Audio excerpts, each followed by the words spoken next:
Fantastic. So it's my pleasure to introduce the organizer of our session today, Aras Asaad, and thank you so much for organizing. We're all very grateful for that. And he'll be speaking on topological data analysis to detect fake faces from images and videos. Thanks, Aras. Thank you, Henry. And can I just start by thanking Henry, Sabah, and Vidit for helping me out in organizing this symposium. Without your help, this wouldn't have been possible. So I'm going to talk about topological data analysis briefly, and our approach of using it to detect fake faces from images and videos. And I'm going to, sorry, it is not working. Yeah. So the outline of my talk, I think we should all know by now, or at least have a vague idea of what topological data analysis is. So I will briefly go through that again. And then I will introduce the problem of the fake faces, and then our approach of building an algorithm based on persistent homology to detect fake faces. And then I will discuss the problem of deepfakes, i.e. deepfake videos, then some preliminary results that me and my collaborators obtained from using, again, persistent homology to detect fake videos. Okay, so I think this whole idea, or this whole field of topological data analysis started with this idea of data has a shape and shape has a meaning. But of course, when the data is complex and sits in a high dimension, then it is not easy to quantify or even to describe what do we mean by a shape of a data. And in topological data analysis, so the two main tools that we have is the mapper tool and the persistent homology tool. I'm not going to spend too much time on describing those, but briefly, the persistent homology depends on the filtration of spaces or metric spaces across different distance thresholds. And what do I mean by filtration is basically a nested sequence of subcomplexes, and what the persistent homology is capturing or storing is the pattern of the persistency that you have in the sequence of, you can argue, the Betty numbers, as you can see, and the beta is the Betty number here, and the K is the dimensionality. If K is 0, then you are capturing the connected components. If K is 1, then it's the number of one-dimensional holes or loops and so on for higher dimensions. And S is a simplicial complex, and in my case here, it is a Viator-Rips simplicial complex, and T is my distance parameter, whereby the Tn is greater than the Tn minus 1 and so on. So you start from small distance thresholds and you just grow that and until no other distances are possible, at least in theory. And then mapper, again, is another tool mainly used for visualization purposes, at least at the end, at the beginning, where Carlson and his collaborators developed the idea. So basically what we have, if I imagine that I have a point cloud, then how do I build a shape or topological shape or a simplicial complex from that is, I want to have a function that takes this data point and map it into an R. And then how do I do that in simple, a simple way of thinking about that is you just chop the data set that you have into some bins or some regions, and then you try to cluster the points that you have, and then of course you allow yourself to have some overlapping between the bins, and whenever there's an overlap, then what you do, you connect those clusters, and then clusters here are the vertices of your graph, and the edges are the non-empty intersections between them. So this was a very brief introduction into the two main tools that I'll be using in my approach of combating fake faces. Now, what is the problem that I am interested to use the hammer that I have, which is topological data analysis, to solve? It's a face morphing, which is a case of image tampering in general. So what do I have? So I have two, or you can have even more than two genuine faces. And then what you do, you combine, or you take averages of these two genuine faces that you have, and then you create a fake image or morphed image. Of course, there are more than one methods to generate fakes. So as you can see, different techniques will result in different morph generations or fake generations. Some are better than the others. As you can see, combined morph is a combination of the previous two techniques, which is not easier to detect.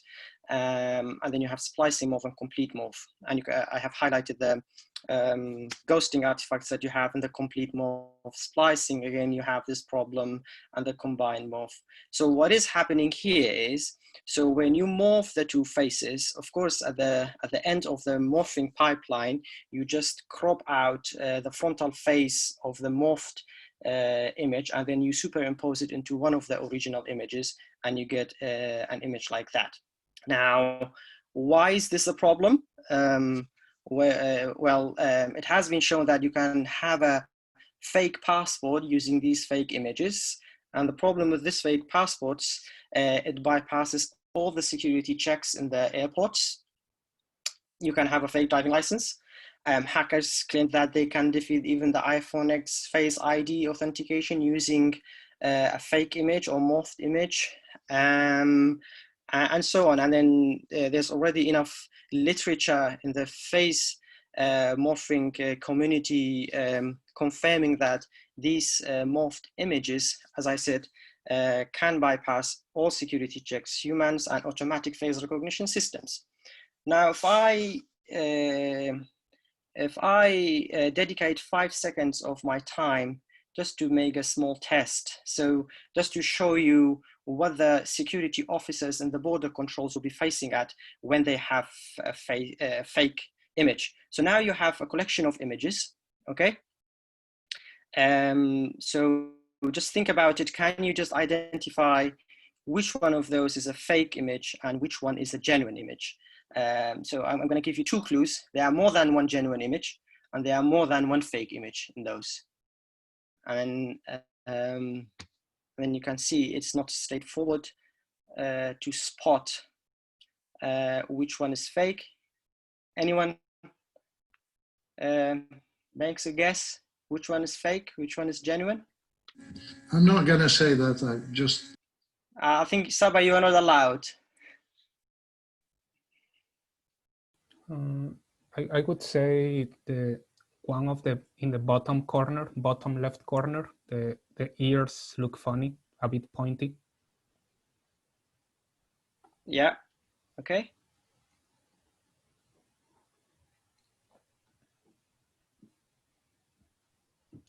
And I will try to guess that the one at the right of that one is very symmetric on the face, which, yeah, that one. Mm-hmm. But yeah, and also the central one for the same reason, it seems very symmetric, but yeah, I'm just guessing. Mm-hmm.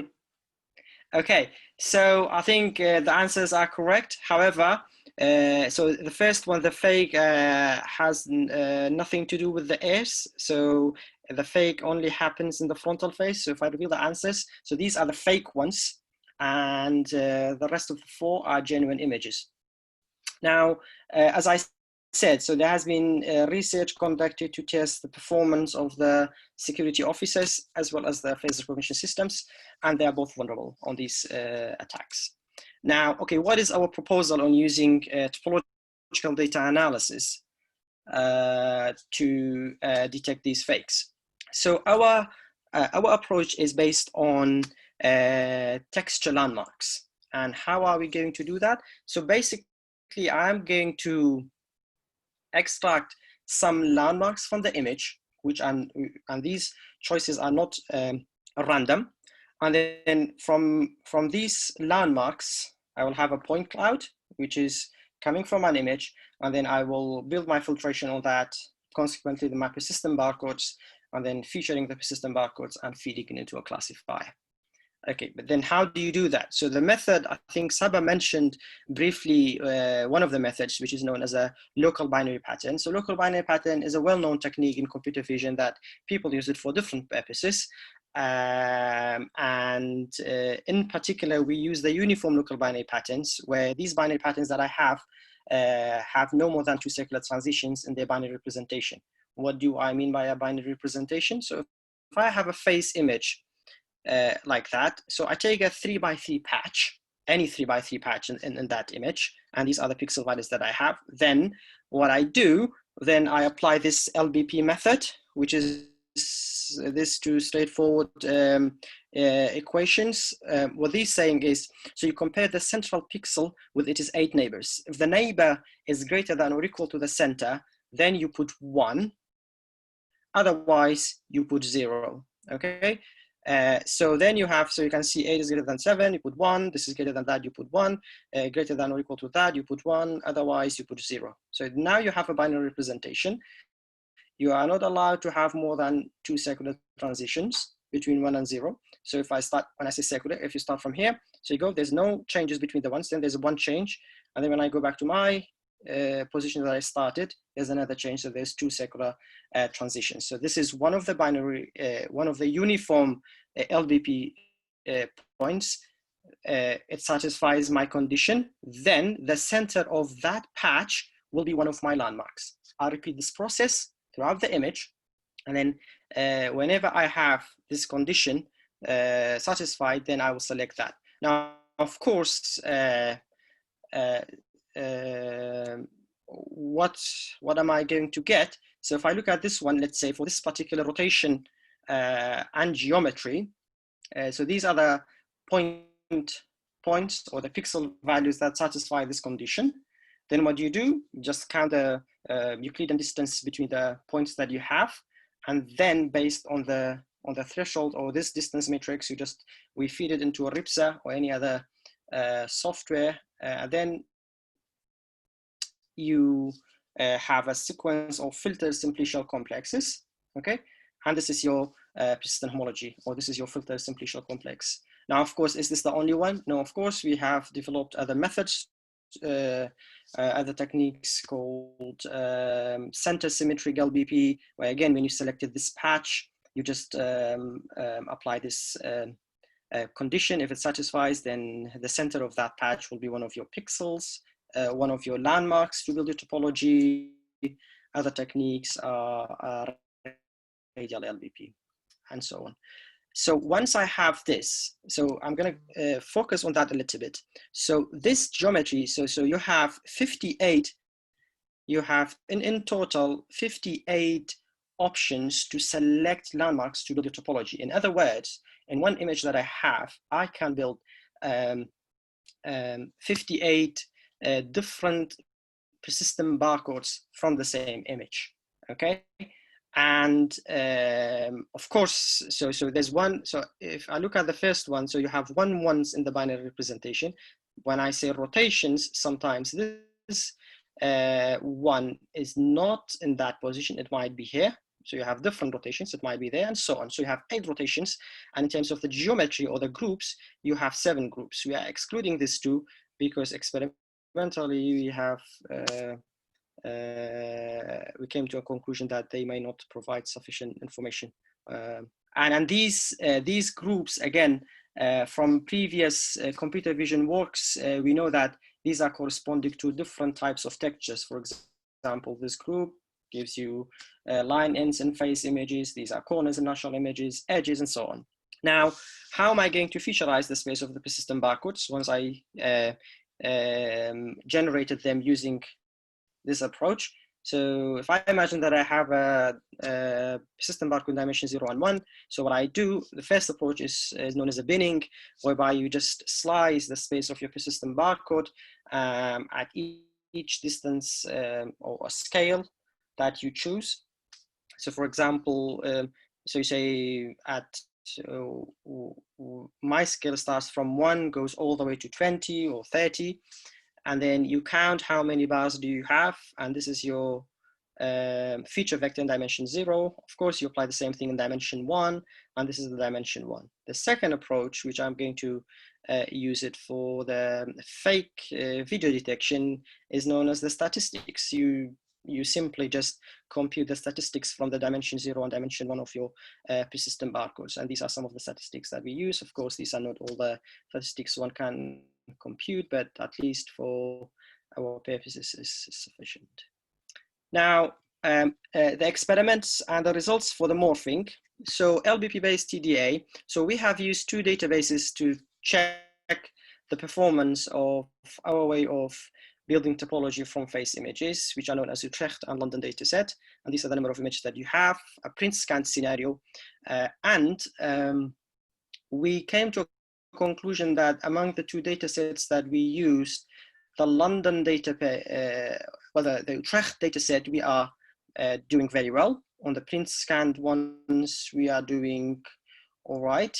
The London dataset, our approach is not performing very well, and we were kind of trying to figure out why is this the case. Then later on, what we did, we said, okay, what happens if I use the mapper to visualize what is so different between these two datasets? Because I have two different phase datasets, generated morphs from both of them, and my algorithm is not performing well. And then using, so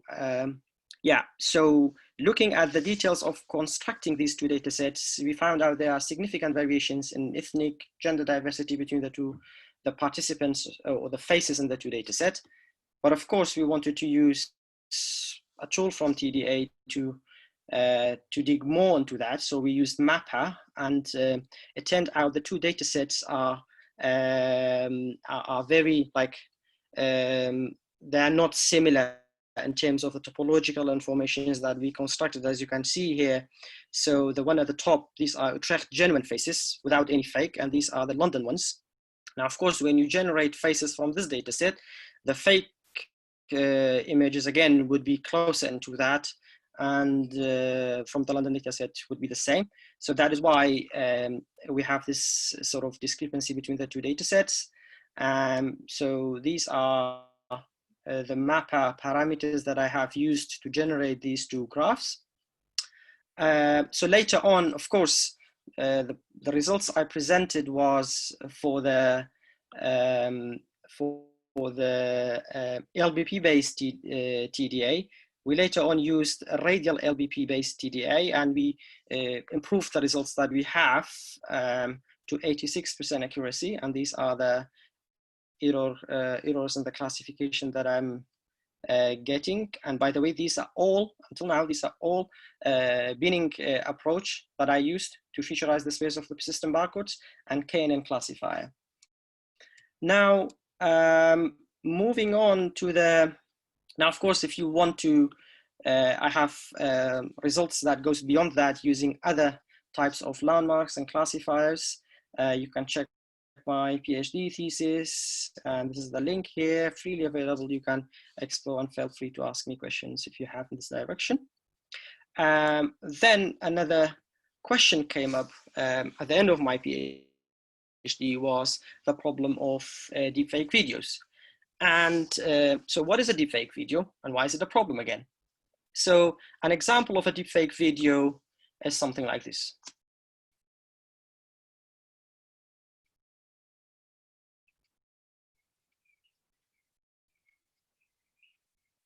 The voice, Aras, there's no voice. Oh, there were no voice, sorry. When you share the screen, you should share with computer audio. I think I used that.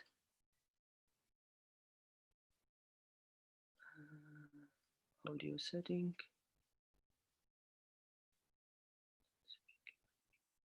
Ah, okay. Can you hear it now? We can't, but I think we understand. Okay. So the idea is, so you have an object moving. So someone someone is speaking and you say, instead of a static image or one image, then you have a video. Now, again, how do you use that? So, again, why is this a problem? It can be used to spread the misinformation. Again, it can be used for political abuse, to swing elections. But I think another dangerous point is recently people is using that as a revenge porn tool. And in the United Kingdom, we already have a revenge porn helpline where people is using this AI technique. And again, it's not easy to detect, especially if you let the machine to run for hours. Then you will end up with a fake video, which is not easy to detect. Now, again, what we did, we used a data set freely available, which has fake videos generated for us, like these videos, and we wanted to test our technique. So what we did, so there are a number of choices one can make. First of all, what is the size of your data set and what is your computational power that you have? So the data set that we used here, and by the way, these are some preliminary results and we are still in progress to finish that. So the data set that we used to detect deepfakes consists of 320 genuine videos and 430 fake videos.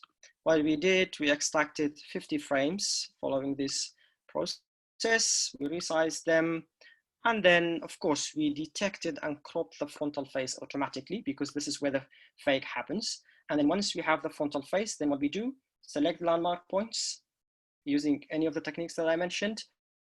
You will have a point cloud, and then you generate your persistent barcodes, and then use it for, use any machine learning classifications. So for the fake video detection, so that is what we have here. So using a group 4, where you have 4 ones in your binary representation in LBP, out of the 320 genuine videos, our approach up until now identifies 292 of the videos correctly and 398 of the fake videos. Which means that correct classification in either of the classes is above 90, which is good. Now, I'm not claiming that this will work if you apply this on other data sets. This would be a matter of further investigations. And am I running out of time? So the software that we developed, I'm going to take 1 minute just to show you a glimpse of the software that, again, we are in progress of producing. So the software that we have, that I'm building with my collaborator, is called DAAR Topology, that I'm building with Dashti, who's an independent mathematician and software developer in Canada. What we do, we wanted to have a place where we have all of this contained in one place. So when you so the software will have an option where the user can input an image, and then once you have the image, it will automatically detect the frontal face, and then you have the option to select your landmarks, visualizations, persistent barcodes, RIPS complexes, and so on. We try to extend this to other image modalities, medical imaging as well, and then of course you will have a predict section where it should give you the results. The same approach, we have used it for other image tampering detection techniques, like in stag analysis with my collaborators. We used it again as a tool for stag analysis. We used this for image and painting, or to improve image and painting techniques, for image quality assessment, and finally for medical image analysis as well. So with that, I think I'm going to stop and thank my collaborators, and first and foremost Sabah, my supervisor, and then Dashti, Raspe, Taban, Ahmed, and Nasir.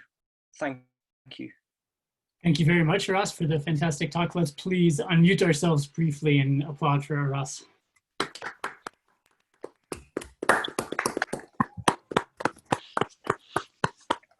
Great, thank you. Questions for the speaker?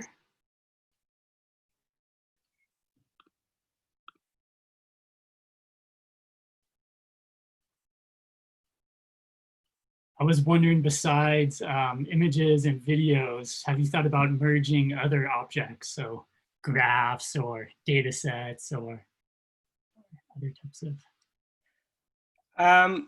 Okay, so the work that I presented here actually, well, almost everything has been done at the University of Buckingham. Now I'm using the persistent homology tool in Oxford, drug design, to analyze molecules. And although at this stage I do not have anything to share with you now, but definitely we have used ideas from the things that I presented here in ligand-based molecule analysis, where we try to design new drugs and in particular new antibiotics at Oxford drug design. Fantastic. Yeah. Further questions?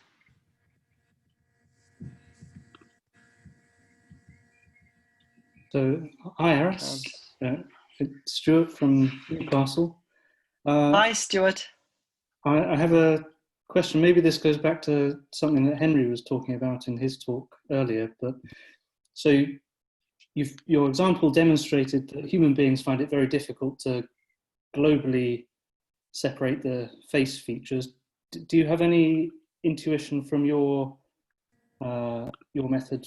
What about the morphing is actually being detected?